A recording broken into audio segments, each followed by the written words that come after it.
So here it is, the iPhone 16 Plus. I know it looks familiar, but it's got some new tools that promise to make your day-to-day life easier. But are the subtle refinements enough to make it a must-buy this year? Is the iPhone 16 Plus the upgrade you've been waiting for? Or is it just more of the same? Let's find out.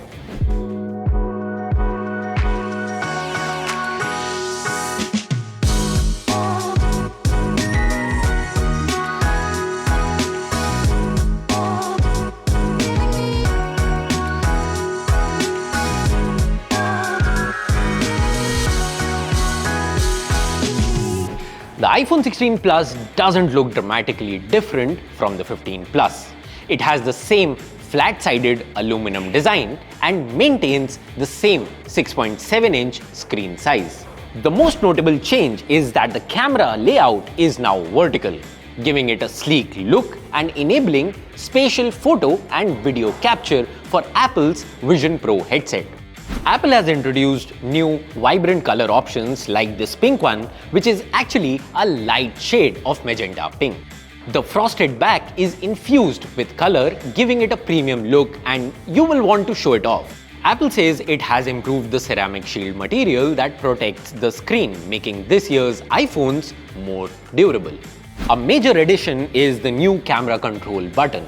This capacitive, pressure-sensitive pad doubles up as a shutter and a control for various camera settings. While it has potential, its placement can be a bit awkward, especially for portrait shots on the larger 16 Plus and Pro Max models, because you'll have to reposition the phone to use it properly. The action button introduced on last year's Pro models is now available on the base iPhone 16 series. It's customizable and allows quick access to various functions such as the flashlight, voice memos, or custom shortcuts. This 6.7-inch OLED display is stunning as always. It's sharp, has rich colors and deep blacks, and supports Dolby Vision HDR. So watching movies is a delight. The new 1 nit minimum brightness is handy when using this phone at night. However, with mid-range Android phones hitting 120 Hz, Apple is still sticking to a 60 Hz refresh rate on the iPhone 16 Plus, which is a downside. But even at 60 Hz, it's leagues ahead of 120 Hz Android smartphones. The whole system is tightly optimized, so it's still smooth and fluid in day-to-day use. But a trained eye will notice the difference, especially when gaming. Another area in which Apple is holding back is the lack of an always-on display, a feature still restricted to the Pro iPhone models. I hope the standard models get this feature next year. Apple has nailed the primary camera with its 48-megapixel sensor yet again. Daylight shots are excellent with lots of detail. The improvements in edge detection for portrait shots are pretty good. The ultra-wide camera has a 12-megapixel sensor with an improved f2.2 aperture, and finally we get autofocus, which means macro shots on a non-Pro iPhone. The macro mode lets you capture those ultra-fine details up close. It's one of those features that seem small but makes a big difference when you want to get creative with your photography. The iPhone 16 Plus still stumbles a bit in low light. We are still seeing some flare issues, especially around point light sources. Android phones such as the Vivo X100 Pro mitigate lens flare with a Zeiss T-Star coating on the lens, and it's quite effective. So this is something that Apple needs to address, maybe via an update or a lens coating in next year's lineup. Video capabilities include 4K 60fps Dolby Vision HDR recording and the new spatial video feature for Vision Pro compatibility. The iPhone 16 lineup introduces spatial audio capture and a new audio mix feature, which is pretty cool for creators. This allows post-recording adjustments to isolate voices, reduce background noise, and apply a cinematic sound effect. While the iPhone 16 and 16 Plus's hardware is similar to last year's models, software improvements are notable. The new photographic styles feature offers more control over image aesthetics and lets you experiment with different tones and moods. These can now be applied, changed, and removed after shooting rather than being permanent. This year's headliner is the new camera control button. It's more than just a shutter. It's a multi-function, pressure-sensitive pad that lets you adjust settings like exposure, zoom, and photographic styles on the fly.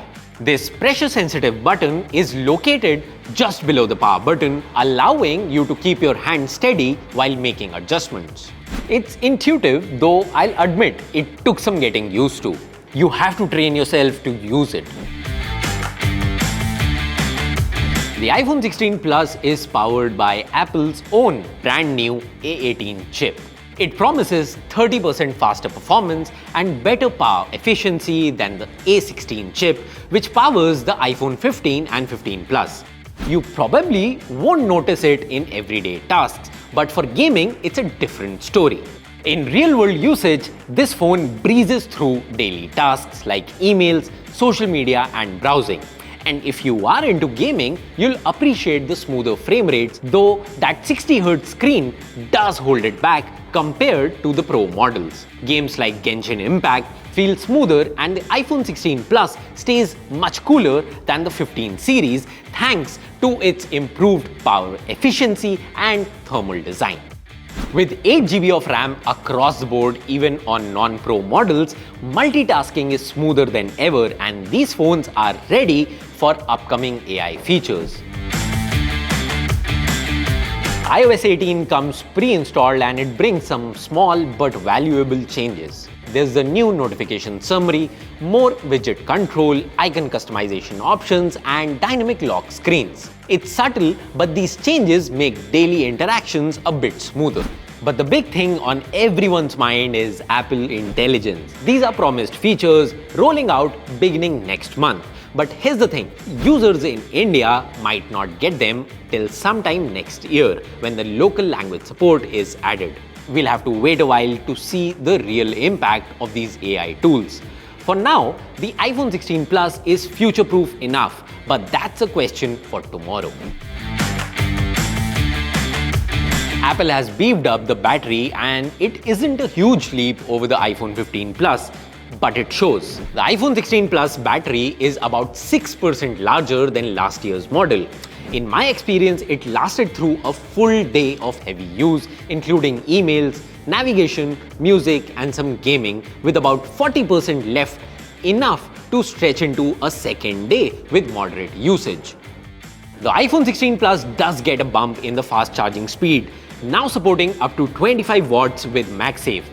When it comes to wired charging, it went from 0 to 80% in 54 minutes and 100% in about 90 minutes. So, is iPhone 16 Plus worth your money? If you are coming from an iPhone 13 or older models, you are in for a significant upgrade. The camera is better, the battery lasts longer, and there's just enough customization to make daily tasks easier. The new camera control button is a neat addition for anyone into photography, making it easier to fine-tune your shots on the go. And for gamers or multitaskers, the power of the A18 chip and 8GB of RAM will keep things smooth. However, the real-world performance boost will be subtle if you are upgrading from an iPhone 14 or 15.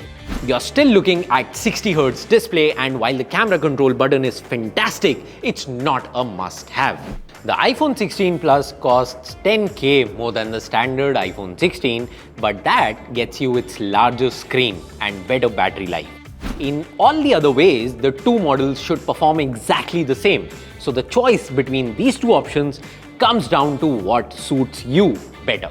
Starting at 89,900 rupees for 128GB of storage, the iPhone 16 Plus is an excellent all-rounder with incremental improvements. It's a solid choice for those looking to upgrade from an iPhone 13 or earlier models, or even switch from Android. It's not a revolutionary device, but it's refined where it matters. The question is, do you need these small improvements today? Or should you wait till you can actually see what Apple Intelligence brings tomorrow? If you are considering the iPhone 16 Plus, let me know what you think in the comments. As always, thanks for watching.